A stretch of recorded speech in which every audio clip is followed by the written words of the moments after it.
Olá! Bom dia! Você está assistindo ao Repórter Visual, um programa acessível da TV Brasil. E as novidades sobre o nosso programa você também pode acompanhar pelo facebook.com/visual TV Brasil. O Repórter Visual começa agora, o primeiro programa jornalístico da TV brasileira feito em Libras. O aplicativo Onde Tem Tiroteio registrou em São Paulo quase 500 ocorrências de troca de tiros em apenas 8 meses. O app é abastecido pela comunidade.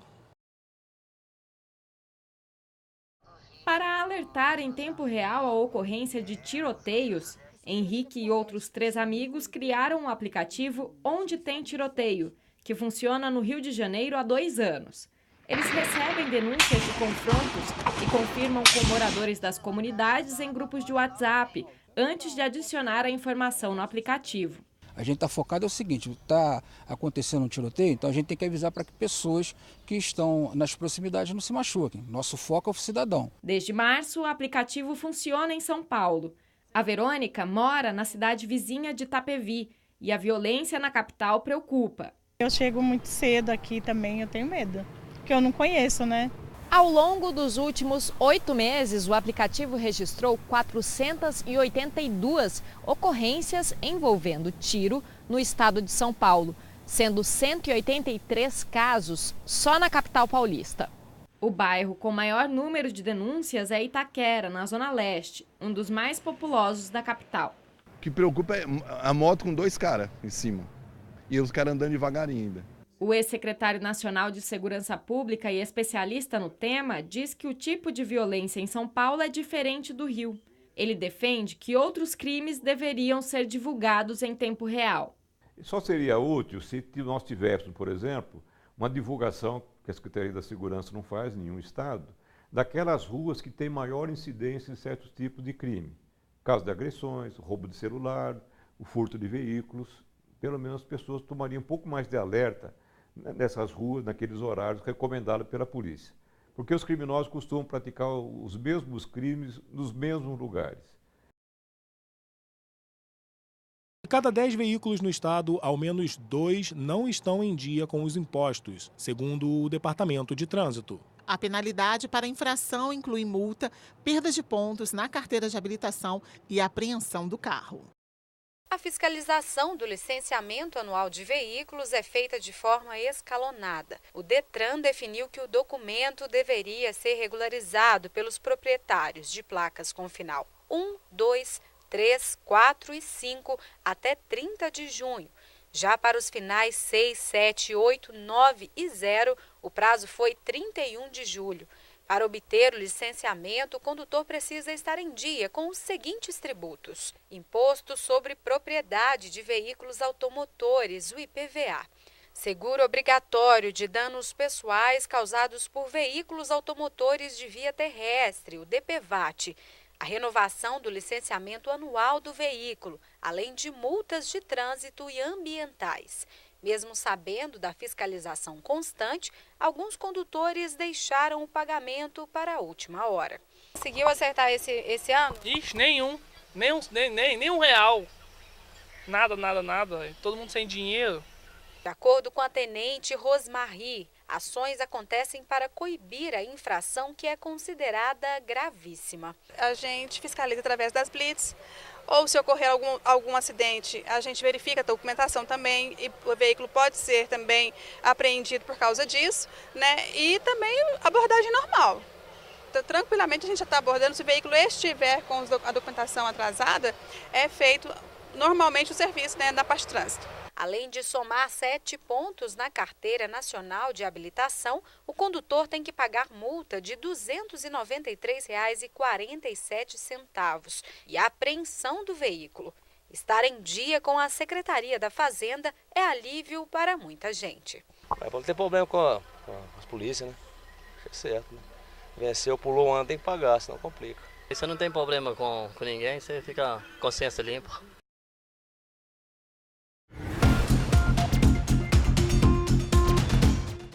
Os palestinos de Gaza celebraram o cessar-fogo em vigor desde terça-feira, mas o conflito na fronteira pode recomeçar a qualquer momento.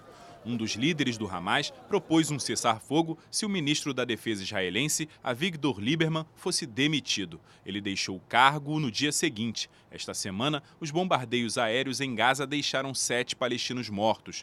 O exército israelense confirmou o ataque contra os palestinos e afirma que foi uma resposta ao disparo de 17 foguetes. Já o Hamas acusa os militares de se infiltrarem em Gaza em um carro e dispararem covardemente. O nível de poluição do ar na China preocupa quem precisa sair às ruas. A capital chinesa, Pequim, amanheceu essa semana em alerta amarelo para os níveis de poluição do ar.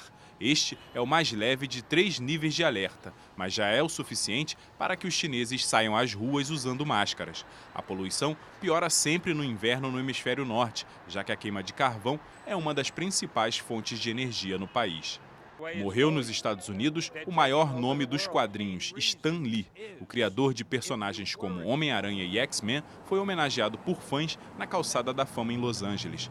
Nesta loja de quadrinhos em Nova York, muita gente foi atrás das principais obras. Este fã diz que a morte dele é triste, porque Lee foi um pioneiro, uma lenda. Stan Lee nasceu em Nova York, filho de imigrantes judeus romenos, e passou a infância no bairro pobre do Bronx.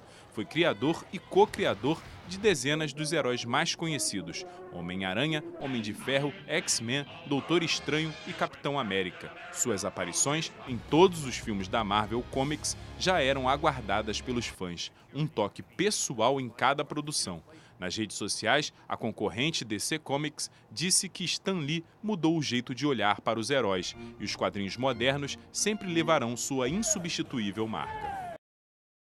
O bom humor é uma característica marcante na personalidade de Rafael Cidreira. É assim que ele convive com restrições que a paralisia cerebral trouxe para sua vida desde que nasceu. O esporte entrou no dia a dia de Rafael por necessidade e se tornou uma paixão.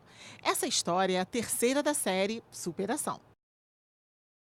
Na vida de Rafael, 2 paixões ocupam um lugar especial: o boxe e o futebol. Ou, para ser mais específica, o Bahia. Bora, Bahia! Esse aí ao lado dele é o irmão gêmeo Lucas, parceiro de torcida. Juntos, assistem aos jogos do tricolor e dividem as alegrias e angústias de qualquer torcedor apaixonado. Desde criança, na verdade, a gente meio que influenciou meu pai com esse fanatismo, esse amor pelo Bahia. E é algo surreal, porque faz parte do dia a dia, faz parte da semana, todo jogo a gente está lá, dentro, fora de casa, a gente está acompanhando. Você gosta de estar com ele nesses momentos de sofrer e de ser feliz com o Bahia no estádio? Eu gosto, mas a parte de sofrer deixar de lado é melhor na parte da alegria.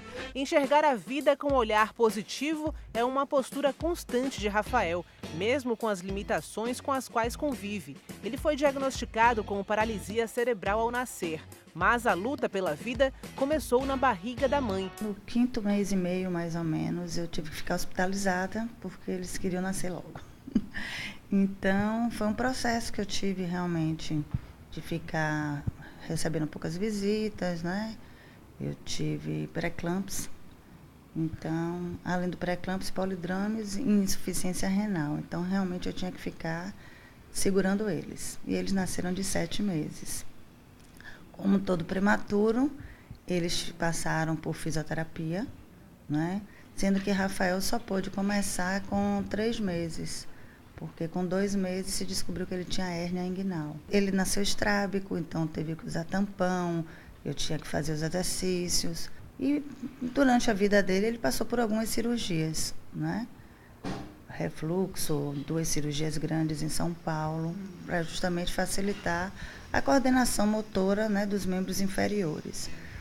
Hoje, o boxe é uma atividade fundamental para Rafael manter o equilíbrio, capacidade afetada pelos problemas de desenvolvimento motor característicos da paralisia cerebral. No começo foi um pouco complicado para mim, que eu fazia fisioterapia dos 3 meses aos 20 anos. Depois, a fisioterapeuta Luciana Tude indicou o professor Eduardo.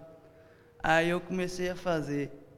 Aí nesse meio tempo, inclusive foi até engraçado que eu estava no shopping com o Lucas e aí a gente encontrou o professor de karatê, Eric.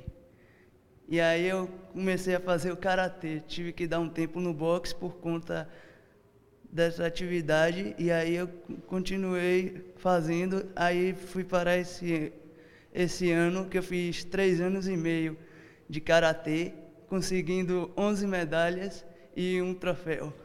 O esporte entrou na vida de Rafael por necessidade física e se transformou em um projeto pessoal. Aos 23 anos, ele está no 2º semestre do curso de Educação Física e já sabe o que quer fazer quando se formar.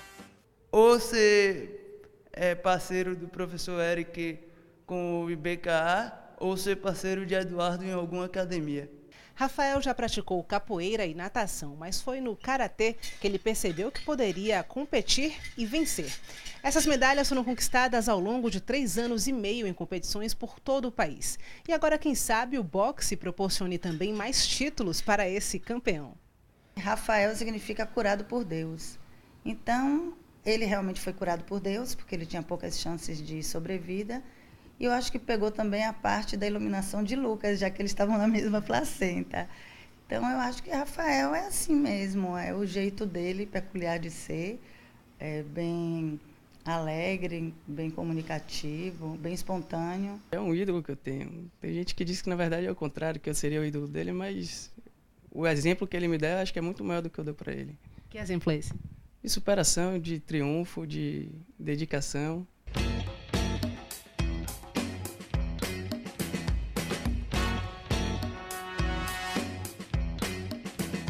O Repórter Visual fica por aqui. Pelo WhatsApp você tem um canal direto de comunicação com a gente. Anota aí o número 021 974 522 300. Fica agora com o Repórter Brasil e com tradução em Libras. Tchau, muito obrigada pela companhia. Continue com a gente. Bom dia para você. Tchau.